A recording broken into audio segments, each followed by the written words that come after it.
തിരുവനന്തപുരം നഗരസഭയുടെ കഴിഞ്ഞ 5 വർഷത്തെ ഭരണം ചരിത്രത്തിൽ രേഖപ്പെടുത്തുക വികസനത്തിന്റെ പേരിലല്ല, മറിച്ച് അക്ഷരാർത്ഥത്തിൽ നടന്ന വലിയൊരു അട്ടിമറിയുടെയും ഖജനാവ് കൊള്ളയുടെയും പേരിലായിരിക്കും. ലോകത്തിലെ തന്നെ ഏറ്റവും പ്രായം കുറഞ്ഞ മേയർ എന്ന പദവി ചൂടി ആര്യ രാജേന്ദ്രൻ എന്ന കൗമാരക്കാരിയെ CPM അധികാര കസേരയിൽ ഇരുത്തുമ്പോൾ കേരളം വലിയ മാറ്റങ്ങൾ പ്രതീക്ഷിച്ചു. എന്നാൽ അധികാരത്തിന്റെ പതുപതുപ്പിലിരുന്ന് ഖജനാവിലെ ലക്ഷങ്ങൾ പൊടിച്ച് ലണ്ടൻ യാത്രകളും വിദേശ പുരസ്കാരങ്ങളും ഏറ്റുവാങ്ങിയ മേയറുടെ ഭരണകാലം അവസാനിക്കുമ്പോൾ തലസ്ഥാന നഗരി ചെന്ന് എത്തി നിൽക്കുന്നത് വലിയൊരു ഗർത്തത്തിലേക്കാണ്. ഭരണമൊഴിഞ്ഞ് ആര്യ പടിയിറങ്ങുമ്പോൾ പുറത്തുവരുന്ന ഞെട്ടിക്കുന്ന വിവരങ്ങൾ CPMന്റെയും മേയറുടെയും അഴിമതി മുഖം കൈയോടെ പൊളിച്ചു കാട്ടുന്നതാണ്. നഗരത്തിന്റെ വികസനത്തിന് ഉപയോഗിക്കേണ്ട കോടിക്കണക്കിന് രൂപയുടെ നികുതി കുടിശ്ശിക പിരിച്ചെടുക്കാതെ വൻകിടക്കാർക്ക് വേണ്ടി വിട്ടുകൊടുത്തു എന്നതാണ് ഇതിലെ ഏറ്റവും വലിയ ക്രമക്കേട്.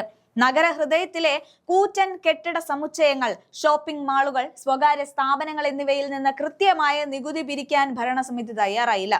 ഇതിന്റെ പിന്നിലെ കാരണം പരിശോധിക്കുമ്പോൾ ചെന്നെത്തുന്നത് CPM നേതാക്കളിലേക്കും അവരുടെ ബിനാമി ഇടപാടുകളിലേക്കുമാണ്. ഈ വൻകിട കെട്ടിടങ്ങൾ പലതും കൈയാളുന്നത് പാർട്ടിയുടെ ഉന്നതരും അവരുടെ തോഴന്മാരുമാണ്. സാധാരണക്കാരന്റെ നികുതിയിൽ നയാ പൈസ കുറഞ്ഞാൽ നടപടിയെടുക്കുന്ന നഗരസഭ പാർട്ടി ഗുണ്ടകളുടെ കാവലിൽ വൻകിടക്കാരുടെ നികുതി വെട്ടിപ്പിനെ കൂടെ പിടിച്ചു കൊടുക്കുകയായിരുന്നു. കൃത്യമായ നികുതി പിരിവ് നടന്നാൽ അത് ചെന്ന് കൊള്ളുന്നത് സ്വന്തം പാർട്ടിക്കാരുടെ പോക്കറ്റിലാണെന്ന ബോധ്യമുള്ളതുകൊണ്ടാണ് നഗരസഭ ഈ കാര്യത്തിൽ മനഃപൂർവ്വം കണ്ണടച്ചത്. CPMന്റെ ഈ ഇരട്ടത്താപ്പിനെയും നഗരസഭയിലെ കെടുകാര്യസ്ഥതയെയും കുറിച്ച് പ്രതിപക്ഷ നേതാവ് VD സതീശൻ ഉന്നയിച്ച ആരോപണങ്ങൾ ഇന്ന് അക്ഷരാർത്ഥത്തിൽ ശരിയാണെന്ന് തെളിയുകയാണ്. CPM ഭരിക്കുന്ന തദ്ദേശ സ്ഥാപനങ്ങളിലെല്ലാം ഇതേ മാതൃകയിലുള്ള കൊള്ളയാണ് നടക്കുന്നതെന്ന് അദ്ദേഹം നേരത്തെ തന്നെ നിയമസഭയിൽ തുറന്നടിച്ചിരുന്നു. വൻകിടക്കാരെയും പാർട്ടിക്കാരെയും സഹായിക്കാൻ വേണ്ടി നികുതി പിരിവ് അട്ടിമറിക്കുന്ന ശൈലി കേരളത്തിന്റെ സമ്പദ് വ്യവസ്ഥയെ തന്നെ തകർക്കുമെന്ന് അദ്ദേഹം ആവർത്തിച്ചു പറഞ്ഞു.